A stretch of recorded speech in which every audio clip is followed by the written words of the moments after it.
If your client is having a lot of low back pain, I really like this technique. I start at the top of their shoulders, I get my elbow and get a good stance in, and you're just gonna lean into those traps. Then we're gonna go along the spine.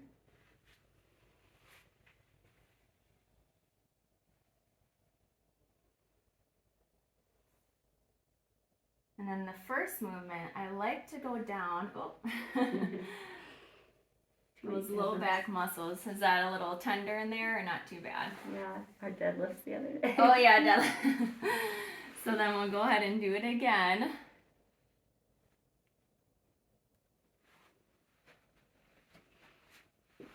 Be careful of the spine. And then we're gonna go across the upper glutes, but watch out for this sacrum here. You don't wanna go deeply. So we're gonna lift up a little bit, and then we can go a little deeper here. Not really deep, but just a nice medium pressure, because a lot of people can be kind of sensitive in that area. And we're gonna do it one time through, only this time we're gonna end on the sacrum with a little traction.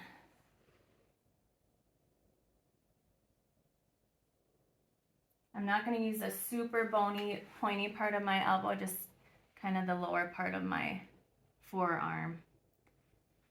There we go. Now we're going to work on the infraspinatus and teres minor, the rotator cuff muscles. So if your client is having a lot of issues with shoulder pain or reaching, as long as this feels comfortable, I would move them into this position. Kind of warm up these muscles with a little petrissage. And then we'll use our forearms. Gently massage those traps and the rotator cuff muscles. I like this because it's a break for your hands. It can be a little tender in here too, because these muscles are quite small and overused, overstretched. Okay, and then if it's okay with them and they're comfortable with it, you can either, if you have an armrest, use the armrest. Otherwise, you can just let their arm hang down. And then I'm going to do a full like spine massage or back massage. Kind of just, it's relaxing and it just kind of helps stretch out the whole side of their body. Just leaning into it. I'll even alternate my hands.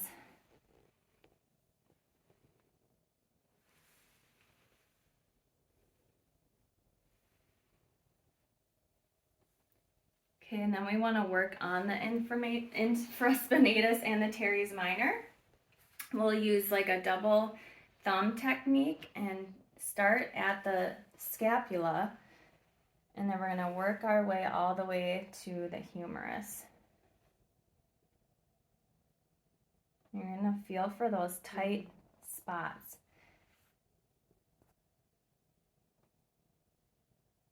Then you can do a little circular friction. Ooh, yeah, feel it there. Hold it. They feel like tight ropes or tight bands of muscle all the way from the scapula to the humerus, the head of the humerus. It can be nauseating sometimes, even pushing on these spots. So you just have to be careful with the pressure and asking your client. So that really helps with rotator cuff pain, and I find that a lot of my clients are surprised when I start working there, and it really does help relieve pain in their shoulders. So this next one, we're going to try to get underneath the scapula to the subscapularis. Use our palms.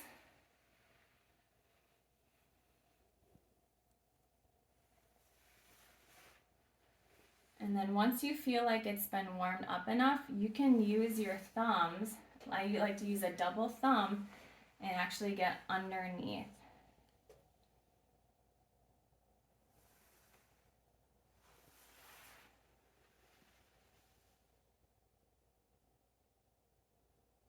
And just hold that pressure, okay, Christy? Mm-hmm.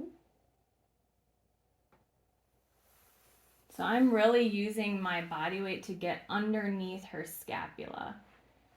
And then we can use our knuckles as well. So I'm just gonna make a fist. I'm gonna kind of go along her lats, lift up on her arm here. No, you can just relax, yep. And just kind of let it gently go underneath. You do need some cream for this, otherwise it kind of feels like it's burning the skin. Gently letting those muscle tissues warm up and allowing you to work deeper. Okay, we can bring her arm back up. And this is a good time to finish with some hot stones. So I'll show you how I do that next.